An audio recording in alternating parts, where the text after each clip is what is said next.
नमस्कार जी। नमस्कार जी। क्या शुभ नाम है जी आपका? मेरा नाम महेंद्र दास है। गांव धनाना, जिला सोनीपत, हरियाणा का रहने वाला हूं और मैं संत रामपाल जी का छोटा भाई हूं नाते में। संत रामपाल जी महाराज की शरण में आने से पहले आप कौन सी भक्ति करते थे? वैसे तो भक्ति की रुचि बचपन से ही थी। फिर महाराज जी का बचपन से ही साथ मिलने से हनुमान जी की भक्ति, भगवान शिव के व्रत रखना, शिवलिंग पे जल चढ़ाना, वह भगवान विष्णु जी को विशेष रूप से मानता था, भगवान श्री कृष्ण जी को। जो आम हिंदू लोग करते हैं वही भक्ति हम करते थे। फिर मैं नौकरी लग गया, गुरु जी संत रामपाल जी से मैं दूर हो गया। मैं चंडीगढ़ रहा 8 साल, वहाँ जा करके रुचि भी खत्म हो गई। संत रामपाल जी महाराज की शरण में कैसे आए? फिर मैं 1991 में मैं चंडीगढ़ से रोहतक आ गया और एसपी रोहतक का मैं ड्राइवर लग गया। मेरी पुलिस डिपार्टमेंट में नौकरी थी और महाराज जी पहले सिरसा वगैरह में पोस्टेड थे, जूनियर इंजीनियर की, और गुरुजी फिर रोहतक में पोस्टेड हो गए। गुरुजी, और फिर मिलना जुलना शुरू हो गया। और गुरुजी लंच टाइम में मेरे पास रोजाना आते थे, लगभग 4 महीने लगातार आए और सत्संग की, भक्ति की बातें बताने लगे कि भक्ति करनी चाहिए, भक्ति से दुख दूर होते हैं, सुख मिलता है, मोक्ष मिलता है। लेकिन मेरी रुचि विशेष नहीं थी और मैं महाराज जी को मना भी नहीं कर सकता था कि मेरे पास क्यों आए हो, क्यों बड़े भाई साहब थे। तो मैं अंदर से दुखी बहुत था कि रात को ड्यूटी करते हैं, दिन में ये आगे बैठ जाते हैं। लेकिन एक दिन मैंने कह ही दिया कि भक्ति में कुछ नहीं रखा, काम करो और बच्चों का पालन पोषण करो, इससे बड़ी कोई भक्ति नहीं है। फिर गुरु जी ने धीरे धीरे आना बंद कर दिया। फिर मेरे जीवन में एक ऐसी घटना घटी, 1992 की बात है, कि मैं एक DIG को लेकर के मधुबन गया हुआ था, पुलिस ट्रेनिंग सेंटर के अंदर। रात को वहाँ ठहरे, मैं सुबह सोकर उठा तो मैंने देखा, मैं चारपाई पर लेटा हुआ, मेरी आंखें खुल गई। तो लेटे लेटे मैं क्या देख रहा हूँ कि मेरे पैरों की तरफ उस मकान यानी कमरे में 2 खिड़कियाँ थी। एक खिड़की में महाराज जी कम से कम 8-10 फीट ऊपर आसमान में बैठे हैं। वो सीन मुझे आज तक याद है। काले रंग के चश्मे लगा रखे थे, लाइनिंग वाला शर्ट, काली पैंट, और ऐसे बैठे हैं जैसे पद्मासन होता है, हाथ जोड़कर। तो संत रामपाल जी की तरफ 2 पैर दिखाई दे रहे हैं, घुटने से नीचे बिल्कुल लाल रंग के, जैसे सूर्य सुबह निकलता है। तो मैं देख कर डर गया। मैंने अपनी घड़ी देखी, उस द्वार पे एक घड़ी लगी हुई थी, उसको देखा भी 7 बज गए हैं। दूसरी खिड़की से देखा तो शहतूत का पेड़ है, चिड़िया बैठी हैं। लेकिन मैं ये सीन क्या देख रहा हूँ, कम से कम 5 मिनट मैंने सीन को देखा। तो मैं डर गया कि मैंने समझा कि भाई कहीं गुरुजी मर गए हैं, उनकी आत्मा मुझे मिलने के लिए आ रही है। और उसमें फ़ोन भी नहीं थे, मैं DIG को बोल भी नहीं सकता था कि मेरा भाई मर गए हैं। तो मैं बहुत चिंतित हो गया। हम 1 बजे मधुबन से रोहतक के लिए चले, हम लोग 3 बजे वहाँ पहुँच गए। मैं गाड़ी खड़ी करके सीधा मकान पे गया, गुरुजी के मकान के ऊपर। तो जाके मैंने देखा गुरुजी ठीक ठाक मिले, मन में शांति हुई। तो गुरुजी ने पूछा भी कैसे आना हुआ आज दिन में, कैसे टाइम मिल गया। तो मैंने घटना के बारे में बताया। मैंने कहा जी मैंने तो ऐसे ऐसे एक घटना देखी सुबह सुबह, मैं डर गया कहीं आप मर ना गए हो। तो महाराज जी ने कहा कि मेरे स्वरूप में कबीर परमेश्वर आए थे और अब आपको भक्ति मिल जाएगी। तो मैंने कहा जी मैं तो ड्रिंक्स वगैरह कर लेता हूँ, वो छूटती नहीं, भक्ति कैसे करूँगा।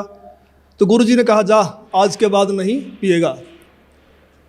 तो उनके एक शब्द से ऐसी दीवार खड़ी हो गई कि आज 1992 की बात है, आज 2013 हो गया, यानी लगभग 21 वर्ष हो गए। वो आज तक मैंने शराब को छुआ तक नहीं है। तो उसके बाद गुरुजी ने अपने गुरुजी से मुझे नाम दिलवाया, संत राम देवानंद जी महाराज से। उस समय गुरुजी को आज्ञा नहीं थी नाम की। मैं भक्ति में ज़रूर लगा क्योंकि महाराज जी बताते थे कबीर साहब पूर्ण परमात्मा हैं, इनसे सबसे ऊपर हैं। तो मैंने उनको उदाहरण दिया कि पुलिस में तो ऐसे होता है, उसमें पुलिस वाले बहुत नाजायज़ किया करते। कोई कहता मैं फलांगा सिपारसी हूँ, उसको पकड़ लिया तो उसकी कुटाई कर देते थे, फ़ोन आता छोड़ देते, हमें नहीं पता जी आपका था। कहीं ऐसा ना हो कि ये निचले देव देवता हमें कूट दें और जब तो कबीर साहब ऊपर से आएँ। लेकिन मैं लगा जरूर रहा, लेकिन विशेष विश्वास नहीं था भी कबीर साहब पूर्ण परमात्मा है। तो महाराज जी ने कहा कि आप ये नाम जपते रहो, इन नाम से आपका विश्वास हो जाएगा। तो फिर 1994 में गुरुजी को आज्ञा होगी नाम की, फिर महाराज जी ने दोबारा से हमारे को नाम दिए, फिर सार नाम दिया। मैं भक्ति में लगा रहा, लेकिन कबीर साहब के बारे में मैं पूछता था कि वेदों में दिखाओ, गीता जी में दिखाओ, तो महाराज जी कहते समय आने तो सब कुछ दिखाऊंगा मैं, अब ये करते रहो। तो फिर ऐसी घटना घटी कि एक दिन मैं सोया हुआ था और मेरी आत्मा निकल के ऊपर ब्रह्मांड में चली गई, बहुत ऊंचाई पर। वहाँ विष्णु भगवान खड़े हैं श्री कृष्ण जी के रूप में, उनके सिर पर ऐसे मोर का चंदा है, मोर मुकुट है, और मेरे से कह रहे हैं कि जिस भक्ति पे आप लगे हो ये भक्ति बड़ी कठिन है, ये मार्ग बड़ा कठिन है, अगर इतना आसान होता तो सभी यहाँ से निकल जाते। और एक बात का ख्याल रखना, मेरे भक्तों को मत तोड़ना। जैसे मेरी आत्मा, मेरा सूक्ष्म शरीर मेरे शरीर में आया तो मेरी आँख खोली तो मेरा सारा शरीर पसीने से भीगा हुआ था, और मैं बिल्कुल सर्दी का महीना था, मैंने कपड़े चेंज किए पसीना पोंछकर, और मैं सुबह उठ करके अपनी ड्यूटी पे आया तो महाराज जी से मुलाकात हुई। मैंने महाराज जी को बताया कि ऐसे ऐसे घटना घटी रात को। तो महाराज जी ने कहा कि आपको विश्वास नहीं हो रहा था कबीर साहब के बारे में, और आप कृष्ण जी को ज़्यादा मानते थे, इसीलिए कृष्ण जी के मुख से ही आपसे कहलवा दिया गया है कि ऊपर और शक्ति है और रास्ता है। तो उस दिन के बाद मैंने पीछे मुड़ के नहीं देखा, और फिर मैं सही ढंग से भक्ति करने लगा। सर, संत रामपाल जी महाराज से नाम उपदेश लेने के बाद आपको क्या क्या लाभ हुआ? पहले मैं संसारिक लाभ बताऊंगा आपको, खासकर शरीर के लिए।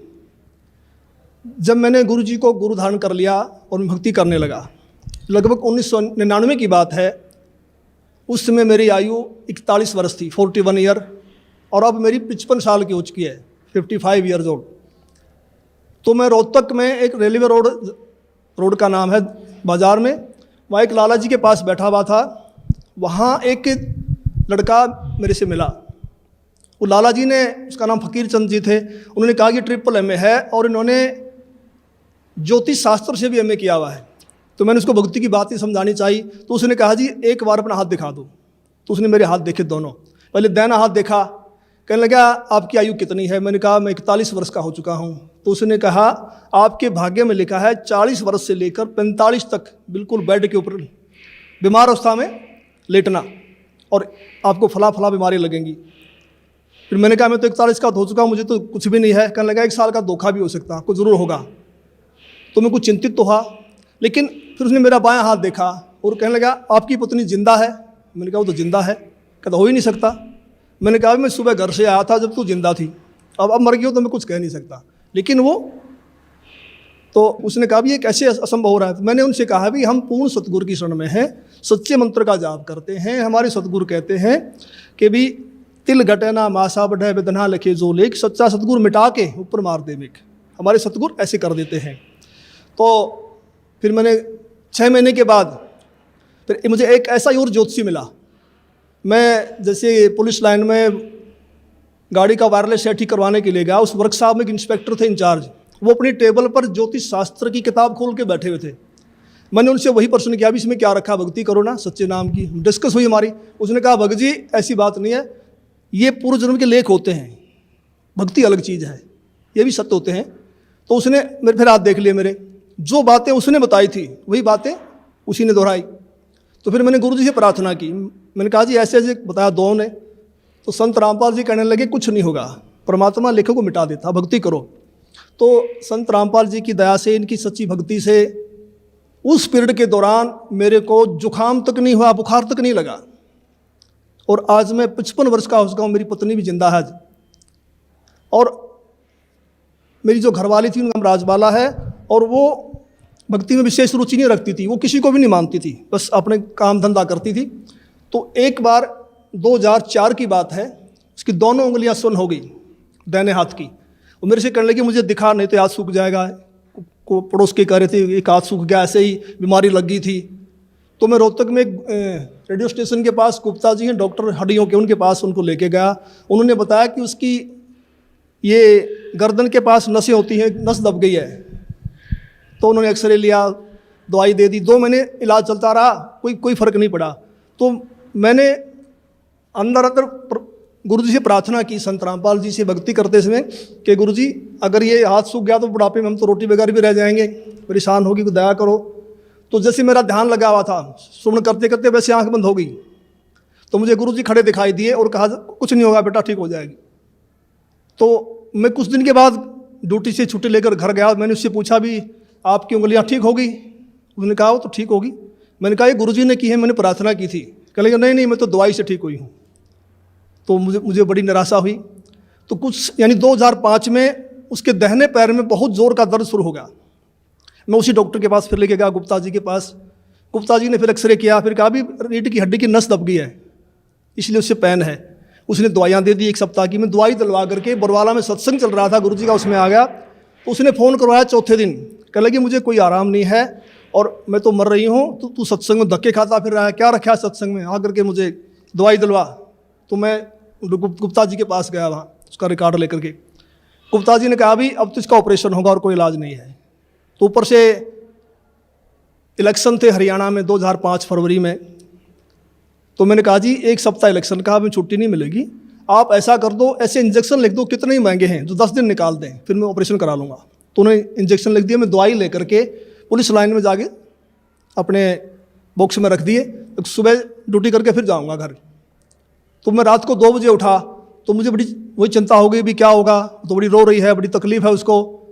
तो मैं भक्ति करके सुबह का नित्य नियम करके अपने सुमन करके मैं दोबारा सो गया। और सोते समय मैंने प्रार्थना की कि हे परमेश्वर, हे गुरुदेव, ठीक तो आप ही करते हो, अब की बार ठीक भी करो और ये एहसास करवाओ कि आपने ही किया है, करने वाले तो आप ही हो। तो मैं ड्यूटी करके शाम को 5 बजे घर गया। तो वो अपने काम धंधे में लगी हुई थी। मैंने उससे पूछा भी मैं तो 1000 रुपये की इंजेक्शन ले यार, तू ठीक है तो फ़ोन कर देती, इन दवाइयों को मैं वापस कर देता। तो उसने कहा मैं तो ठीक होगी। मैं कैसे हुई? कहने लगी मैं सारी रात रोती रही, 3 बज गए, मैं दीवार के ऐसे कमर लगा के रो रही थी। तो मुझे गुरुजी दिखाई दिए, मेरी आंख बंद हुई कुछ सेकंड के लिए। तो गुरुजी ने ऐसे हाथ किया, ठीक हो जाएगी बेटी, कोई बात नहीं। कहता उसी समय मेरा रोग बिल्कुल ख़त्म हो गया। तो फिर मैंने कहा आप तो भक्ति करेगी ना? कहने लगी हाँ अब करूँगी। तो आज तक उसको दर्द दोबारा नहीं हुआ है। और अनेक गुरुजी ने हमें सुख दिए। सबसे बड़ा तो मानसिक सुख होता है, मानसिक शांति, वो हमारे को संपूर्ण रूप से मिली हुई है। एक दिन संत रामपाल जी करनाल के अंदर एक भगत के घर गए हुए थे। और सतगुरु जी ने 3.5 घंटे के लगभग सत्संग किया। जब चलने लगे तो एक औरत ने, जो काफ़ी बुजुर्ग थी, कोई 65 साल के करीब उनकी उम्र रही होगी, उन्होंने कहा कि जी मैं आपसे कुछ बात करना चाहती हूँ। तो गुरुजी ने कहा ठीक है पूछो। तो उसने कहा जी आपने जैसे सत्संग समाप्त किया तो आपके ऊपर से कमल के फूल पर बैठा हुआ सफ़ेद परमात्मा निकल के गया है, मानव सदृश, और मैं कमल की पंखड़ी को बहुत दूर तक देखते रही ऐसे। तो संत रामपाल जी ने कहा फिर आपकी क्या सलाह है नाम लेने की? तो उसने कहा मैंने तो गुरु बनाया हुआ राधा स्वामी व्यास से, और मैं तो मंदिरों में भी जाती हूँ, देवताओं की पूजा भी करती हूँ। तो महाराज जी ने कहा देखो उनके फूटे भाग, ये सच्चाई को देखकर भी नहीं मान रही हैं। तो फिर हम चल पड़े। उस समय गुरु जी के पास सुमो गाड़ी होती थी, हम दिल्ली साइड में जा रहे थे। मैंने महाराज जी से प्रश्न किया कि महाराज जी परमात्मा का भी अजीब खेल है, जो ढूंढ रहे हैं उनको दर्शन नहीं दे रहे, और जिनको दर्शन दे दिए, जो इनको प्रकट होके बता गए, वे इसको मान नहीं रहे कि परमात्मा की क्या लीला है। तो महाराज जी ने कहा ये बुद्धि से परे का विषय है और इसको आप नहीं समझ पाएंगे। फिर मैंने कहा जी बताओ, दया करो। तो संत रामपाल जी ने बताया कि ये औरत 600 वर्ष पहले जब कबीर परमेश्वर आए थे उनकी शिष्या थी। इन्होंने लगभग 5-6 महीने भक्ति की, फिर इन्होंने नाम छोड़ दिए। उसी प्रथम मंत्र के प्रभाव से इसको मानवश्री मिलते आ रहे हैं, भक्ति में रुचि है। अब ये समझ रही है कि जो मेरे को छोटा मोटा लाभ मिल रहा है ये देव देवता या मेरा पुराना गुरु दे रहा है, जो उन्होंने बनाया हुआ है, उस डर के मारे नहीं छोड़ना पा रही। तो मैंने फिर प्रश्न किया कि महाराज जी मैंने तो ये पूछा है कि इनको दर्शन क्यों दिए? तो गुरु जी ने कहा, संत रामपाल जी बोले कि परमात्मा किसी की उधार नहीं रखता, ये कल को मरेगी, नरक में जाएगी, वहाँ उसको बड़ा कष्ट होगा। जब आत्मा रोती है तो परमात्मा को आना पड़ता है, मन के नहीं सुनता परमात्मा। तो फिर ये आत्मा वहाँ सवाल करती है कि जी आपकी भक्ति का हमें ज्ञान नहीं था, हमने भक्ति तो बहुत की। तो वहाँ परमात्मा ये सीनरी दिखाएंगे ये सारी फिल्म दिखाएंगे कि 3-3.5 घंटे मैंने सत्संग सुनाया, आप क्या भक्ति कर रहे हो, इसका क्या लाभ है, मेरी भक्ति क्या है, और जाते समय दर्शन दे दिए। तो परमात्मा ने अपने सिर से भार उतार दिया, पर ये आत्मा बोल नहीं पाएगी, चुप हो जाएगी। तो मेरा भगत समाज से यही बार बार निवेदन है कि ऐसा मौका बार बार नहीं आता, तो संत रामपाल जी की शरण में आकर के अपना आत्म कल्याण करवाएं। सत साहिब। धन्यवाद आपको बहुत।